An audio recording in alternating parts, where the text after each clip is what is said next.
Hello everyone, my name is Cabral and I'm here today to demonstrate to you how to make sugar skulls that you see a lot on the altars, or also known as ofrendas, during the Day of the Dead, known in Spanish as Dia de los Muertos. I was invited to give you this demonstration so that you can do this at home. It's really easy, trust me. It just takes a few ingredients and maybe 20-30 minutes max, depending on how many sugar skulls you want to make. And that's it. So I'll demonstrate, but first let me go ahead and tell you what you're going to need, okay? Very few ingredients. Number one, for sure, lots of granulated sugar. So again, it depends on how many sugar skulls you want to make. If you want to make anywhere from like 6 to 10, you probably are going to need this size bag, which is 4 pounds. And you're going to need just water and meringue powder, or in place of meringue powder, which is a little difficult to find, you can also use egg whites, okay? So let me go ahead and get started. Very easy.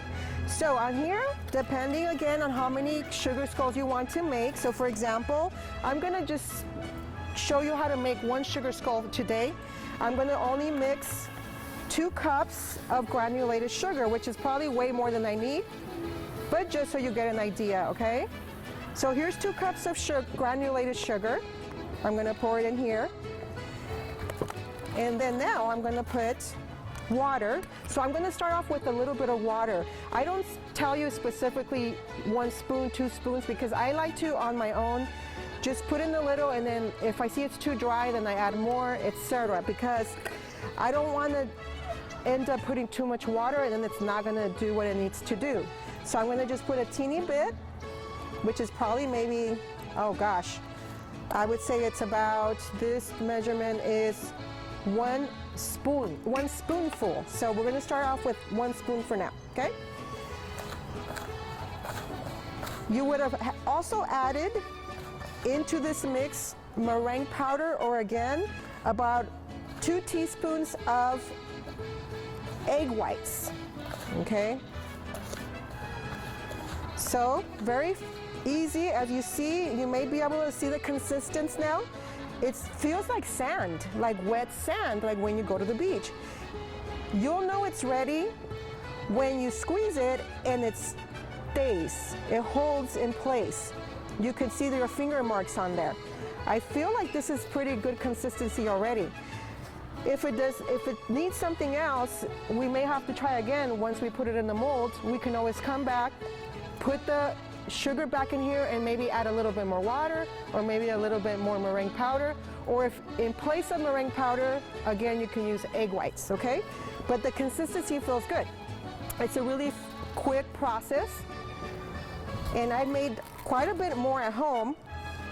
This includes the egg whites because I substituted it instead of using meringue powder.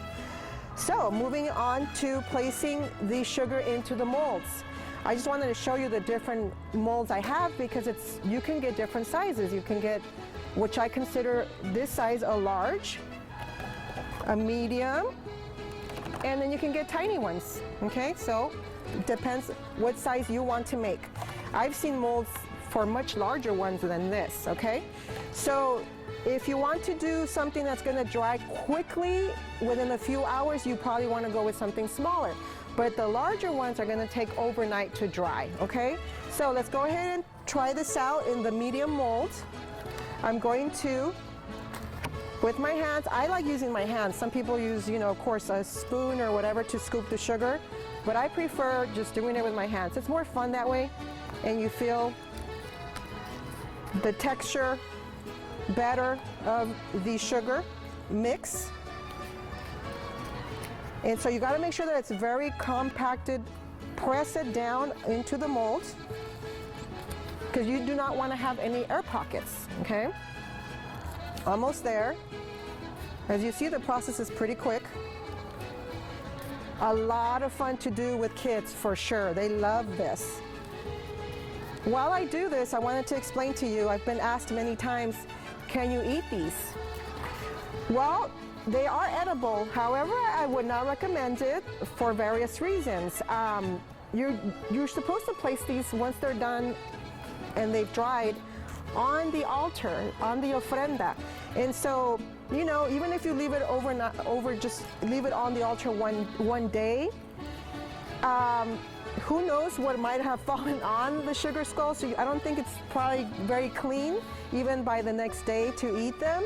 And it's a lot of sugar, so I don't know if you want your children to be eating this much sugar. So really they're meant to be more for decoration, for the altars, okay? And so also people tend to ask me, why the sugar skull? And the reason behind it is because obviously the skull represents death, but because sugar is sweet, it also represents the sweetness of life. So I think that's pretty cool. So as you see, I've compacted the sugar in the mold. I'm going to hold it here so it doesn't fall out. Okay? So we don't take too much time with that one. I'm going to show you what I would have done. Let me go back a little bit. I would have flipped this over onto a hard surface. So for example here, I could just turn it over and then I should be able to lift the mold up and they should pop out very easily, okay? But I have some already made. And this is what it looks like when it dries, okay? So this is a medium sugar skull, and then I guess a small, right? This I made yesterday, and so I left it overnight. So it dried for about, not 24 hours, maybe about 10 hours, okay? And it's solid, it feels solid as a rock, okay? So pretty easy process as you can see so far. And the best part is to come. Now you get to decorate your sugar skulls. So I'm going to use this foil underneath here so I don't make a mess. Although I kind of made a mess already, but that's okay. That's the fun of it, right? I used to make this colored icing just your basic royal icing powder. There's different kinds you can get in any grocery store or like in the baking section like at Michael's. You can find these types of things, okay? And then you just add water to this royal icing. The consistency has to be pretty thick and sticky, okay? And then you add your drops of color, food coloring, right?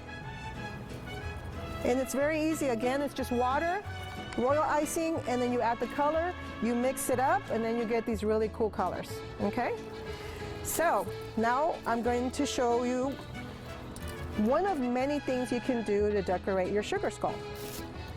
It is totally up to you what type of decorations you want to put on the sugar skulls. Okay, so for example, I'm going to put some coloring around the eyes. Right? And then I'm going to put a little dot here, a little dot here, and a little dot here. Okay? And then I'm going to now put some yellow in the socket of the eye here.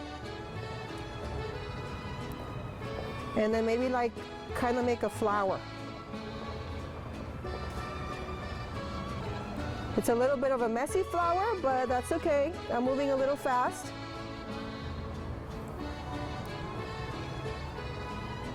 I just want you to get the idea, okay? And you use absolutely whatever colors you would want.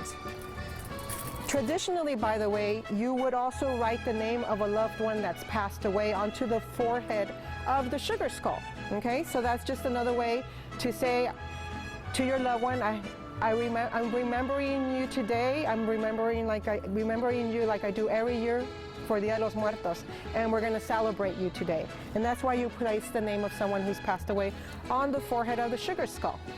So, moving forward, this is one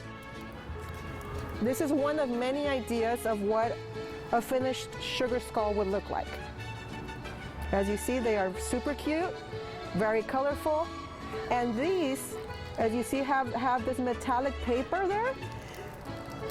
A lot of times you'll see that as well on the sugar skull, and the purpose again for that is so that on the paper you can write the name of your loved one, okay? So this is the finished item. As you see, it's a very quick and fun process.